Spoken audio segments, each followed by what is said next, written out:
Hello student, welcome back to my YouTube channel math success मंत्रा।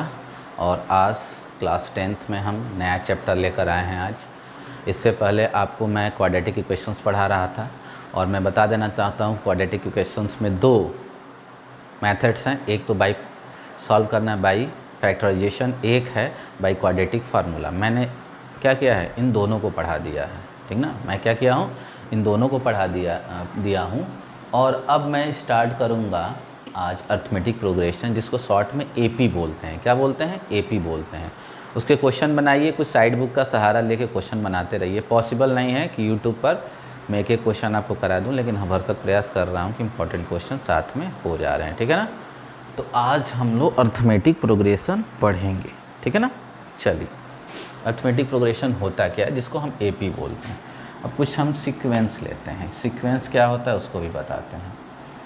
तो यहाँ पर पहला है 2, 4, 8, 14, 22, 2, 4, 8, 16, 32, 2, 4, 6, 8, 10,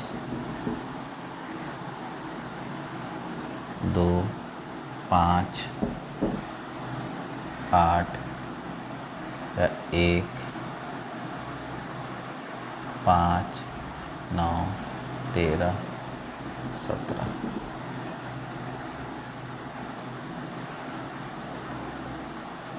1, 2,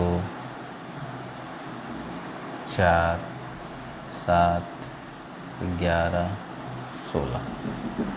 यहाँ पर कुछ सीक्वेंस दिए हुए हैं। अब तुम कहोगे सीक्वेंस क्या होता है, तो देखो कुछ नंबर इस तरह से लिखे हों कि उनके अगले नंबर माने उन नंबरों में एक पैटर्न मिल जाए, वो सारे नंबर एक रूल के अकॉर्डिंग आए, तो वो सीक्वेंस कहलाता है। मतलब समझ में आ रही है? रीजनिंग के क्वेश्चन आप लोग किए होंगे, आपसे कह देता है कि ये 4 नंबर दिया तो अगला क्या होगा, तो आप एक पैटर्न खोजते हो उसमें कि इन नंबरों में क्या पैटर्न मिल रहा है, मतलब कौन से रूल को फॉलो कर रहा है। तो कोई भी नंबरों का वो समूह जिसमें एक रूल, एक नियम लग जाए, एक फार्मूले के अकॉर्डिंग वो आए, उसको हम सीक्वेंस बोलते हैं। और उसी सीक्वेंस का एक पार्टिकुलर फॉर्म होता है अर्थमेटिक प्रोग्रेशन। तो अब देखो इसमें क्या है, इस पहले वाले सीक्वेंस में हम क्या लिखे हैं। पहले वाले सीक्वेंस में हम यहाँ पर +2 ऐड किए हैं तो आया है। इसमें क्या है, +4 ऐड किए हैं। यहाँ पर क्या है, +6 ऐड किए हैं। और इसमें क्या किए हैं, +8 ऐड किए हैं, तब आया है। तो हम देख रहे हैं कि इनमें जो डिफरेंस है वो एक जैसा हर जगह नहीं है। यहाँ पर गैपिंग 2 का है और गैपिंग 2 से बढ़ रही है। पैटर्न तो यही मिल रहा है। अगला नंबर आपसे पूछता है तो अब आगे वाला क्या होता है, गैपिंग 10 का होता है तो 32 आएगा। क्लियर हो रही बात है? तो हमको रीजनिंग नहीं करना है, मैं बता रहा हूँ कि यहाँ पर जो नियम ये बन रहा है कि डिफरेंस पहले 2 था और फिर 2 से बढ़ रहा है, ये एक रूल निकला यहाँ पर और इससे हम ये सीक्वेंस बनाए हैं। चलो, ये सीक्वेंस तो ये कह रहा है। दूसरे सीक्वेंस में हम देख रहे हैं कि यहाँ पर 2 का मल्टीप्लाई हुआ, इसमें तो ये आया। इसमें 2 का मल्टीप्लाई हो गया तो ये आया। इसमें 2 का मल्टीप्लाई हुआ तो ये आ गया। और इसमें 2 से मल्टीप्लाई हो गया तो ये आया। तो हम देख रहे हैं कि इसका अगला टर्म पिछले टर्म से 2 मल्टीप्लाई करने पर आ रहा है। यहाँ पर एक पैटर्न रूल ये मिल गया। यहाँ पर हम देख रहे हैं कि यहाँ पर +2, यहाँ भी +2, यहाँ भी +2, यहाँ भी +2 कर रहे हैं। मतलब हर जगह हर अगला टर्म पिछले टर्म में 2 ऐड करने पर आ रहा है। अगला टर्म 12 हो जाएगा। मतलब ये भी कर सकते हैं कि इसमें जो 2 कंसेक्यूटिव टर्म्स हैं, मतलब 2 पास के जो टर्म हैं, 2 लगातार जो टर्म हैं, उनके बीच गैपिंग डिफरेंस हर जगह एक जैसा हो रहा है। यहाँ पर क्या है भाई, 4 का डिफरेंस, यहाँ पर 4 का डिफरेंस, यहाँ पर 4 का डिफरेंस, यहाँ पर 4 का, यहाँ भी हर जगह एक जैसा डिफरेंस दिया हुआ है। हर जगह 4 दिया है। यहाँ पर क्या दिया है, 1 का डिफरेंस। यहाँ कितना का दिया है, 2 का डिफरेंस। यहाँ कितने का दिया है, 3 का डिफरेंस। यहाँ 4 का और यहाँ 5 का। तो इस वाले में देख रहे हैं कि जो डिफरेंस है एक एक से बढ़ रहा है, ठीक है ना। सब सीक्वेंस है, इसलिए सब सीक्वेंस है कि इन सारे जो नंबर लिखे हुए हैं, जैसे पहले में जो नंबर लिखे हैं उनके नंबरों में एक रिलेशन दिख रहा है। क्या रिलेशन दिख रहा है आपको बता दिए इसमें भी। लेकिन जो एपी होता है वो कहता है कि कोई भी सीक्वेंस जिसके दो कॉन्जिक्यूटिव टर्म्स के बीच का डिफरेंस हर जगह एक जैसा हो वही एपी कहलाता है। तो देखो यहाँ पर डिफरेंस तो 2 से बढ़ रहा है, यहाँ तो डिफरेंस क्या है, ये तो प्रोडक्ट में चल रहा है, तो ये एपी नहीं होगा, ये एपी नहीं होगा। अब एपी क्या कहता है कि कोई भी सीक्वेंस जिसके 2 कॉन्जिक्यूटिव टर्म्स के बीच का डिफरेंस हर जगह एक जैसा हो, यहाँ भी डिफरेंस 2 है, यहाँ भी डिफरेंस 2 है, यहाँ भी डिफरेंस 2 है, यहाँ भी डिफरेंस 2 है, तो ये एपी होगा, मतलब ये एपी हो जाएगा। यहाँ भी डिफरेंस हर जगह 4 का है, गैपिंग 4 की है, इसलिए ये भी क्या हो जाएगा, एपी हो जाएगा। लेकिन यहाँ डिफरेंस 1 से बढ़ जा रहा है, ये इसलिए ये एपी नहीं होगा। ये सारे पाँचों के पाँचों क्या थे, आपके सीक्वेंस थे, बट इसमें 2 ये था, यही आपका एपी कहलाएगा। अब आप एपी समझ चुके होंगे कि एपी क्या होता है, ठीक है ना। एपी क्या होता है, एक ऐसा सीक्वेंस जिसके 2 कॉन्जिक्यूटिव टर्म्स के बीच का डिफरेंस ऑलवेज हर जगह एक जैसा होता है, या तो सब जगह 2 हो, या सब जगह 3 हो, या सब जगह 4 हो, या सब जगह -2 हो, या सब जगह क्या हो 1 का हो, या सब जगह 10 का हो डिफरेंस, तो वो एपी कहलाएगा। तो ये 2 एपी था, और बाकी 2 सीक्वेंस, देखो सीक्वेंस तो पाँचों हैं, लेकिन उन दोनों में 3 और 4 ही नंबर का एपी बनेगा, क्योंकि सब जगह गैपिंग एक जैसा है। यदि किसी भी सीक्वेंस में 2 कॉन्जिक्यूटिव मतलब 2 लगातार टर्म के बीच का डिफरेंस एक जैसा हो तो वो एपी कहलाता है, ठीक है ना। तो बात आपको समझ में आ गई होगी।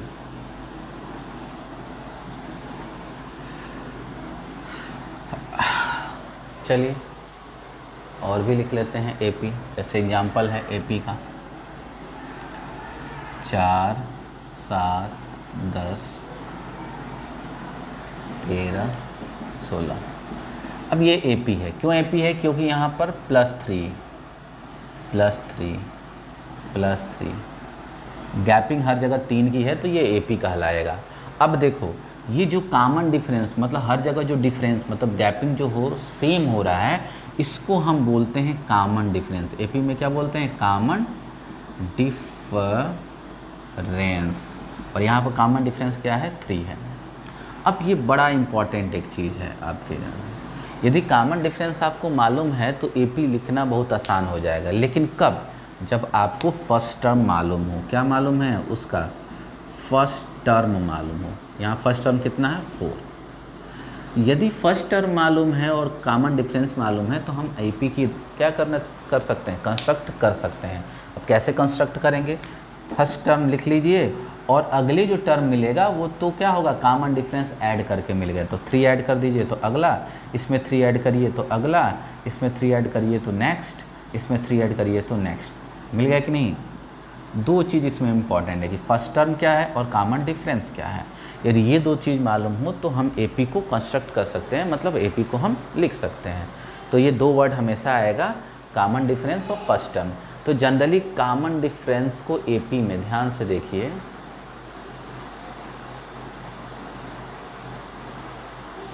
कॉमन डिफरेंस को स्मॉल डी से, और जो फर्स्ट टर्म है उसको स्मॉल ए से डिनोट किया जाता है, याद रखिएगा। जनरली आप किससे भी डिनोट कर सकते हैं, लेकिन जनरली यही देखा गया है कि कॉमन डिफरेंस को स्मॉल डी से और फर्स्ट टर्म को स्मॉल ए से डिनोट करते हैं। क्लियर हो रही बात है।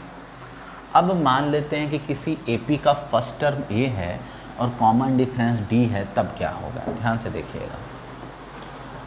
अब मान लीजिए कि let a be the first term and d be the common difference of a AP. हमने मान लिया कि फर्स्ट टर्म ए है और कॉमन डिफरेंस डी है। यदि फर्स्ट टर्म ए है तो देखो यहाँ पर जो टर्म है हम किससे डिनोट करेंगे, T1। T1 मतलब होता है T फॉर टर्म और 1 मतलब फर्स्ट टर्म। अब कहोगे सर यहाँ ए से डिनोट कर दिया, यहाँ T1 से बता रहे हैं, मतलब T1 की वैल्यू कितनी होगी, ए। T2 की वैल्यू क्या होगी, T2 मतलब सेकेंड टर्म, T3 मतलब थर्ड टर्म। तो ये याद रखिएगा, T फॉर टर्म और A फॉर 1 मतलब फर्स्ट टर्म। T2 मतलब सेकेंड टर्म, T3 मतलब थर्ड टर्म, ठीक ना, T फॉर टर्म और 1 ये लगा फर्स्ट टर्म। अब चूँकि फर्स्ट टर्म A माने हैं तो T1 A हो जाएगा। अब बताइए कि T1 तो हो गया A, T2 कैसे निकलेगा? अभी बता रहे थे कि यदि फर्स्ट टर्म में कॉमन डिफरेंस को ऐड कर दिया जाएगा तो सेकेंड टर्म मतलब अगला टर्म निकल जाएगा, तो यही जाएगा A प्लस डी। और फिर यदि T2 में कॉमन डिफरेंस ऐड कर देंगे तो फिर अगला नेक्स्ट टर्म मतलब सेकेंड में जब ऐड करेंगे कॉमन डिफरेंस तो थर्ड टर्म निकल के आ जाएगा A plus 2D। Fourth term कैसे आएगा? A plus 3D। डी इसमें ऐड करते जाओ तो D बढ़ता जाएगा, 5 का कितना आ जाएगा? A plus 4D। ऐसे ही आपका आता जाएगा। अब एक पैटर्न दिख रहा होगा, यहाँ पर क्या लिख सकते हैं? 0 इंटू डी लिख सकते हैं, ध्यान से देखिएगा। अब एक चीज़ दिख रहा है कि यदि पहला टर्म है तो 1 से 1 कम कितना होता है? 0, 0 इंटू डी। दूसरा टर्म है तो 2 से 1 कितना होता है? 1, तो 1 कुछ नहीं है तो 1 लिख सकते हो ना, 1 इंटू डी। तीसरा है तो 3 से 1 कम 2D। चौथा है तो 4 से 1 कम, पांचवा है तो 5 से 1 कम। इसी तरह यदि मैं बोलूं कि भाई बताओ कि T10 कितना होगा, तो A प्लस 10 से 1 कम 9D।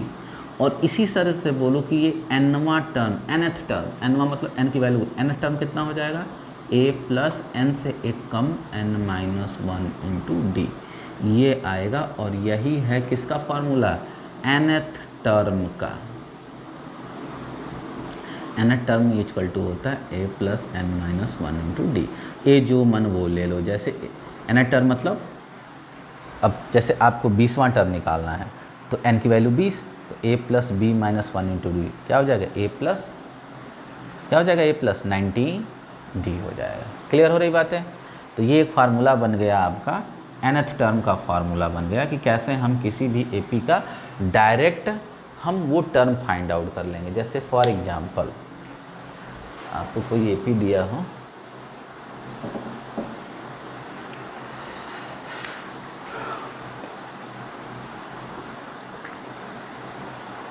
फाइंड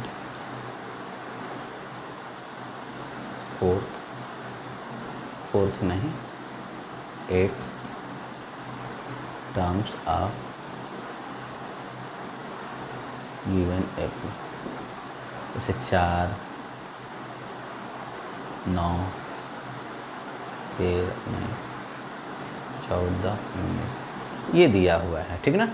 तो यहाँ पर आप लिखिए पहले A की वैल्यू कितना है? 4, फर्स्ट टर्म कितना है? 4। और D कैसे निकालेंगे? गैपिंग निकालना है। तो गैपिंग निकालने के लिए कोई भी 2 टर्म लगातार का पकड़ लीजिए, चाहे तो पहला दूसरा पकड़ लीजिए, चाहे दूसरा तीसरा पकड़ लीजिए, चाहे तीसरा चौथा, मतलब दोनों टर्म क्या होंगे? लगातार होने चाहिए। तो ये 2 लगातार टर्म हुए। अब जो अगला टर्म उससे पिछला टर्म माइनस कर लीजिए, 9 माइनस 4 इक्वल टू कितना हो जाएगा? 5। याद रखिएगा कभी भी 2 टर्म होगा तो इसमें से इसको माइनस करेंगे, कभी भी 4 माइनस 9 मत कर दीजिएगा, नहीं तो गड़बड़ हो जाएगा क्वेश्चन, ठीक है ना। जैसे आप लिए होते 19 और 14 तो 14 में से 9 को माइनस करते तब कॉमन डिफरेंस। कॉमन डिफरेंस कैसे निकलेगा? हमेशा नेक्स्ट में से प्रीवियस टर्म को माइनस करेंगे। जो भी 2 टर्म लेंगे, लगातार के 2 टर्म लेना है। लगातार मतलब 9 के बाद 14, 9 के बाद 14 लेंगे, ये 2 टर्म लेंगे। और इस दोनों टर्म में नेक्स्ट है 14 और प्रीवियस है 9, तो नेक्स्ट में से प्रीवियस को माइनस कर दोगे तो D निकल के आ जाएगा। या आप ये दोनों टर्म लिए होते तो नेक्स्ट है 19 और प्रीवियस है 14, 19 माइनस 14 कितना आ जाता है? 5 आ जाता है। तो कोई भी लोगे तो 5 ही आएगा। अब A निकल गया और D निकल गया। आपको 8वां टर्म पूछ रहा था, क्या पूछ रहा था? T8 मतलब A प्लस फार्मूला है 8 minus 1 into D, A plus 7D। A की वैल्यू 4 और 7D की वैल्यू 5, तो हो जाएगा 4 प्लस 35 कितना हो जाएगा? 39। निकाल लिया हमने, बोलिए। चलो तो इतना स्क्रीनशॉट ले लो, ये एग्जाम्पल था, इसमें हमने निकाल लिया। कैसे D निकालेंगे ये भी हमने बता दिया आपको।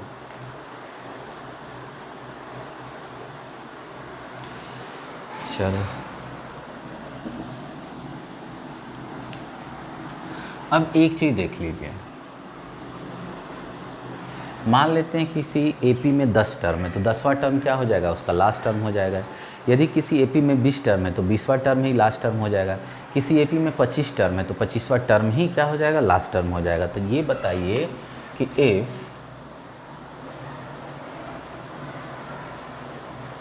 there are 25 n terms in a AP, then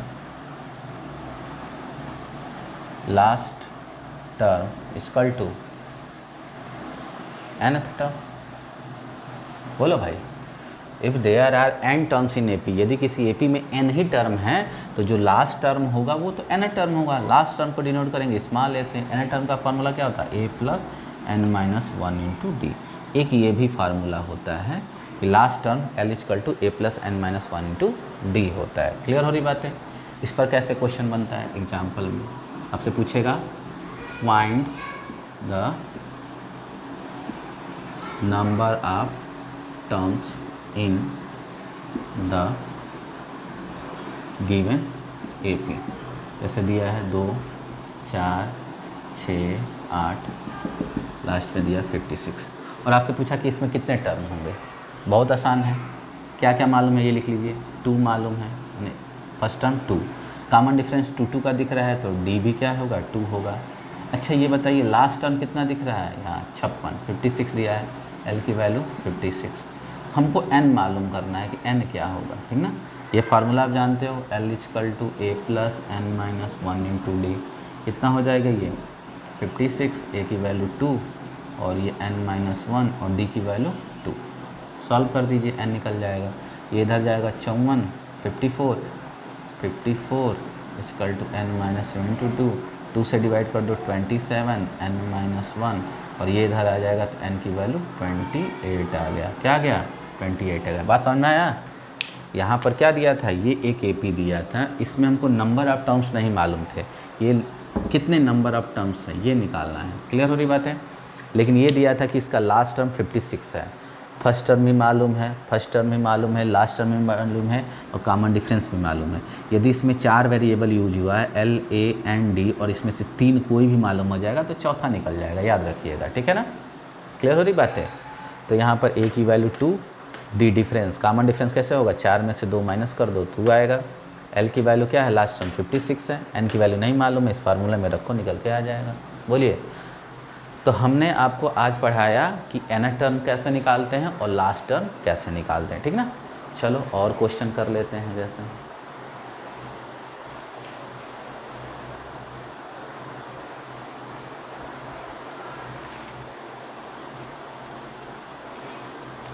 अब मान लीजिए कि दिया हुआ है विच क्वेश्चन, चलिए ये स्क्रीनशॉट फार्मूला था, रिमाइंड करके देखिएगा यदि तेज हो रहा हो तो। लिखा है विच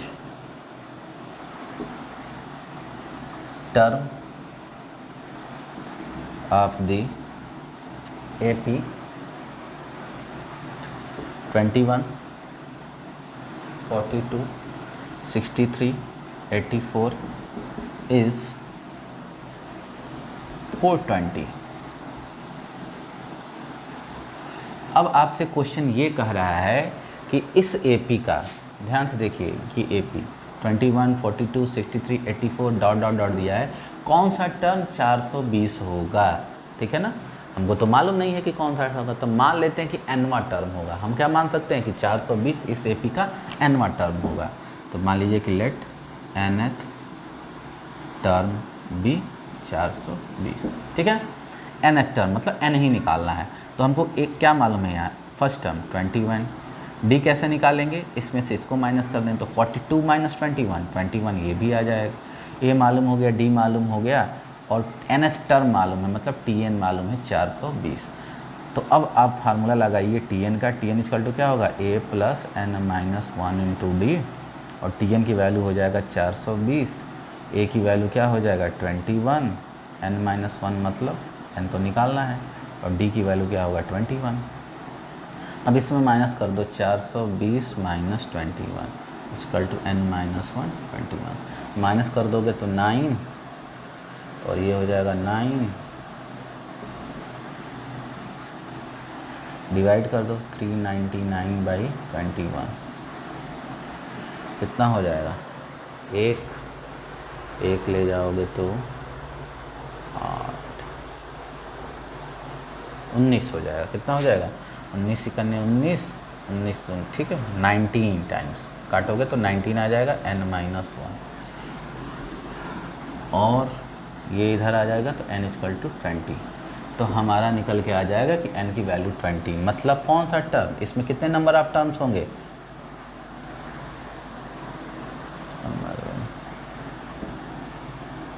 n की वैल्यू क्या आ गया 20, मतलब नंबर ऑफ टर्म्स इसमें क्या हो जाएंगे 20 टर्म्स हो जाएंगे। तो बात समझ में आ रही है ना कैसे क्वेश्चन बन रहे हैं। तो आप पढ़ेंगे तो 2 फार्मूले पर बेस्ड क्वेश्चन आप बनाइएगा अभी फ़िलहाल में। अभी देखो जब RS अग्रवाल खोलोगे तो उसमें पहले तो दिया रहेगा क्वेश्चन 4-5-6 तो कि कौन सा इसमें AP है कौन सा AP नहीं है, इस टाइप का क्वेश्चन। तो आप कॉमन डिफरेंस निकाल के देखेंगे, हर जगह डिफरेंस क्या हो एक जैसा हो तो वो AP हो जाएगा। पहले तो वीडियो को शुरू से अंत तक देखिएगा तब समझ में आएगा। दूसरी बात है कि आप घर पे थोड़ा सा वर्कआउट करिए, पढ़िए बढ़िया से, पूरा वीडियो देखिए यार, 1-2 मिनट देखने से नहीं होगा, पूरा वीडियो देखिए और अपने बच्चों मित्रों और दूसरे स्कूल के बच्चों में भी इसको शेयर करिए। ज़रूरी नहीं कि अपने स्कूल तक ही सीमित हो, जो आपका फ्रेंड हो किस स्कूल का है या अपने ही बच्चे हैं, आप लोग ग्रुप बनाए हैं अपने, उसमें शेयर कीजिए, उसको देखिए। मैं ये बता रहा था कि पहले तो क्वेश्चन आपको आएगा कि कौन सा AP है कौन सा AP नहीं है, पहचानने वाला। तो वो तो सब जगह डिफरेंस आप देख लेंगे, सेम होगा तो AP हो जाएगा, नहीं होगा तो AP नहीं होगा। फिर आपको फर्स्ट टर्म क्या होगा ये पूछेगा, कॉमन डिफरेंस क्या होगा ये पूछेगा। अगर फर्स्ट टर्म कॉमन डिफरेंस आप फाइंड आउट कर लेते हैं तब आपसे पूछेगा AP देकर कि उसका 10वां टर्म निकालो, 20वां टर्म निकालो, 30वां टर्म निकालो, इस टाइप का क्वेश्चन आएगा। फिर उसमें नंबर ऑफ टर्म्स कितने होंगे ये पूछ सकता है, यदि AP दिया हो लास्ट टर्म दिया हो तो नंबर ऑफ टर्म्स होंगे क्या होंगे। फिर आपसे ये पूछेगा कि इस AP का कौन सा टर्म इतना होगा। तो इतने क्वेश्चन आप लोग कर लेंगे बढ़िया से, समझ में आ रही बातें। आप लोग देखिएगा, मैं फिर जब आऊँगा नेक्स्ट वीडियो लेकर तो उसमें आपको बताऊँगा आगे के कॉन्सेप्ट, सम बताना है। अभी बहुत सी चीज़ें, थोड़ा सा ये लंबा खींचेगा, लंबा क्या खींचेगा, कम से कम 5 क्लास तो चलेगी ही चलेगी, इसकी 5 या 6 क्लास चलेगी, उसमें हम कंप्लीट कराने की कोशिश करूँगा। तो ये वीडियो अच्छे से शुरू से अंत तक देखिए और वीडियो को लाइक शेयर और कमेंट बॉक्स में अपनी समस्या को भी लिखिए, जिससे मुझे आपकी समस्या का पता चले। आप नहीं बताएंगे अपनी समस्या तो मुझे पता ही नहीं चलेगा कि आप क्या कर रहे हो, ठीक है ना। व्हाट्सएप करिए, जो भी करना हो करिए। आज क्वेश्चन मैं नहीं दे रहा हूँ, अपने से आप लोग करिए, ईमानदार हैं बच्चे भाई, ये ज़रूरी नहीं है कि हम रोज़ क्वेश्चन आपको दें और तब आप लोग क्वेश्चन करके हमको सुनाएंगे। आप अपने से भी कर सकते हैं, बुक खोलिए, RS अग्रवाल सबके पास होगा, उसी से करिए, NCERT छोड़ दीजिए, ठीक है ना। और वीडियो यदि देख रहे हैं तो उसके लिए थैंक यू।